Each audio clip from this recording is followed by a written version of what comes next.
Assalamualaikum warahmatullahi wabarakatuh.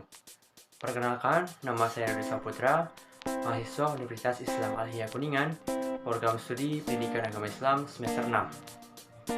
Video kali ini saya buat untuk memenuhi ujian akhir semester pada mata kuliah Metode Khusus Pengajaran PAI dengan dosen pengampu Bapak Otong Rahmat Hidayat, SPDI MAG. Adapun pembahasan pada video kali ini yaitu tentang perkembangan Islam pada masa Mekah dan Madinah. Selamat menyaksikan. Awal berkembangnya Islam ketika Rasulullah SAW diangkat menjadi Rasul. Pada saat itu Rasulullah berdiam diri di salah satu tempat, yaitu di Gua Hiro yang terletak di negeri Mekah pada malam hari 17 Ramadan saat usianya 40 tahun. Malaikat Jibril datang dan menghampirinya dengan membawakan ayat pertama, yaitu pada surat Al-Alaq, lebih tepatnya pada ayat 1-5. Dan malaikat Jibril memerintahkan kepada Rasulullah agar membacanya, tapi Rasulullah tidak bisa membacanya.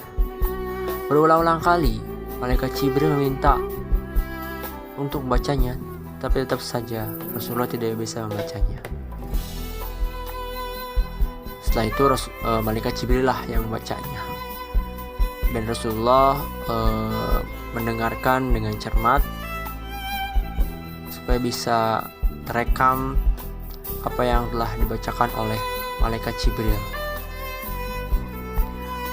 Setelah kejadian seperti itu, Rasulullah bergegas pulang ke rumah dan menemui istrinya. Ketika sampai di rumah, beliau meminta kepada istrinya untuk selimuti aku, karena keadaan beliau begitu amat takut dan khawatir dengan badan yang bergemetar setelah bertemu dengan malaikat Jibril. Itulah wahyu pertama yang diterima oleh Nabi Muhammad SAW sebagai awal diangkatnya sebagai Rasul. Kemudian Nabi Muhammad SAW menerima ayat-ayat Al-Quran secara berangsur-angsur dalam jangka waktu 23 tahun. Ayat-ayat tersebut diturunkan berdasarkan kejadian faktual yang sedang terjadi, sehingga hampir setiap ayat Al-Quran turun disertai oleh asbabun nuzul atau sebab kejadian yang mendasari turunnya ayat.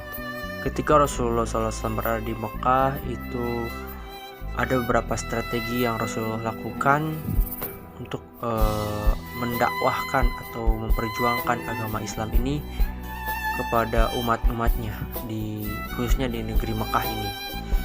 Itu terdapat dua strategi yang Rasulullah lakukan. Yang pertama yaitu secara syir atau secara sembunyi-sembunyi.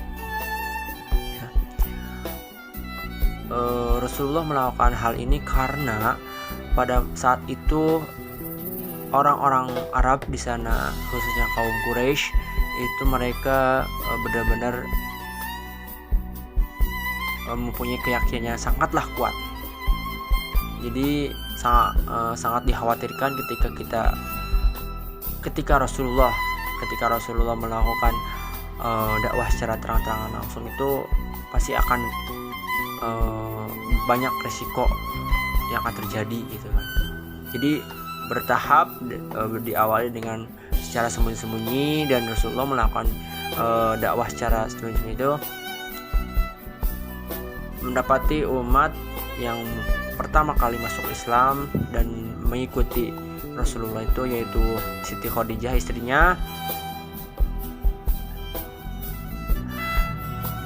Lantas yang kedua Ali bin Abi Thalib, terus yaitu adik sepupu Zaid bin Haris, pembantu yang diangkat menjadi anak, Abu Bakar Siddiq dan sahabatnya.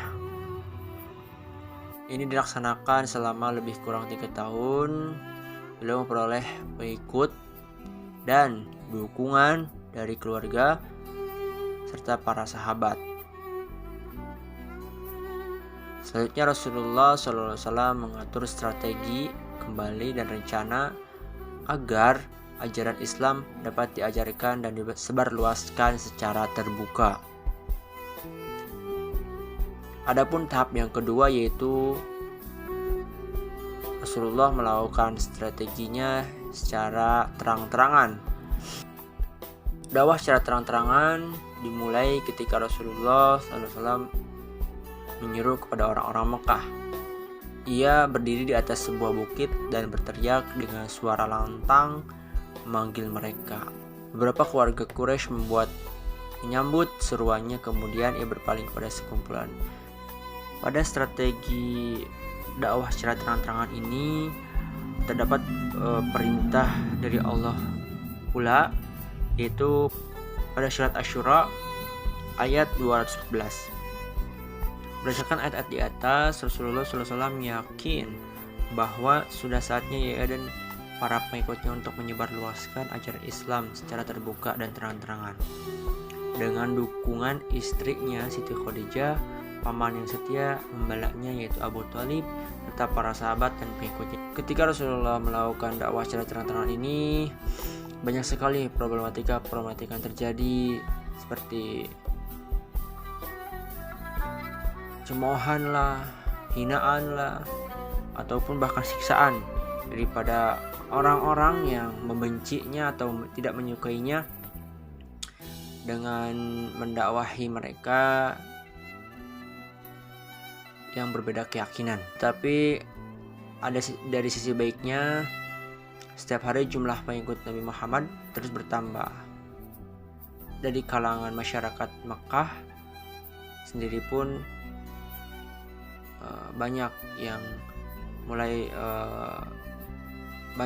mulai mengikuti ajaran Nabi Muhammad SAW. Adapun ajaran Rasulullah SAW pada saat di Makkah yaitu akidah dan akhlak. Dua ajaran tersebut itu yang diutamakan karena pada saat itu masyarakat di sana mempunyai keyakinan yang berbeda gitu kan. Jadi akidah sendiri itu kan untuk memperbaiki keyakinan mereka, dan akhlak sendiri agar mereka tidak berbuat yang tidak diperbolehkan sesuai dengan perintah Allah, seperti mabuk, judi, dan lain sebagainya. Karena banyak dakwah Rasulullah yang tidak diterima oleh kaum Quraisy, maka Rasulullah melakukan cara dakwahnya melalui kabilah-kabilah Arab ya, di luar suku Quraisy. Nabi mencoba mengajak orang-orang Taif, namun ia ditolak, bahkan diejek, diusir, dan dilempari. Tapi tetap saja Nabi tidak berputus asa. Ia terus menyampaikan dakwahnya kepada kabilah-kabilah Arab yang datang berziarah ke Mekah setiap tahunnya. Dakwah Nabi di Mekah berlangsung selama 13 tahun. Selama itu Nabi menanamkan nilai-nilai tauhid dan mengajarkan akhlak mulia. Nilai-nilai ketauhidan ini membuat Nabi dan sahabat-sahabatnya tangguh menghadapi berbagai kesulitan dan rintangan, serta tetap bersemangat menyampaikan kebenaran. Ketika terjadinya pemboikotan oleh orang-orang Quraisy, Rasulullah hijrah ke kota Madinah bersama pengikutnya setelah melalui pemikiran yang mendalam disertai perintah langsung dari Allah SWT untuk berhijrah ke Madinah. Disusunlah rencana Rasulullah SAW dan seluruh kaum muslimin untuk hijrah ke Madinah. Sampainya di Madinah, Nabi langsung membangun masjid. Masjid ini berfungsi sebagai pusat peribadatan dan pemerintahan. Langkah pertama yang dilakukan Nabi Muhammad SAW di Madinah adalah mempersatukan suku Aus dan Khazraj, serta mempersaudarakan orang Ansor dan Muhajirin. Setelah beberapa tahun di Madinah, terjadilah peperangan. Di antaranya yaitu perang Badar, perang Uhud, perang Ahzab atau Khandaq, perang Hunain, dan perang Tabuk. Adapun perang Badar itu terjadi pada tahun kedua Hijrah, disusul dengan perang Ahzab atau perang Khandaq pada tahun kelima Hijrah. Selanjutnya perang Tabuk, perang Uhud. Itulah setelah itu beberapa perkembangan Islam di Mekah dan di Madinah. Mungkin itu yang dapat saya sampaikan. Kurang lebihnya mohon maaf. Wabillahi taufiq wal hidayah. Wassalamualaikum warahmatullahi wabarakatuh.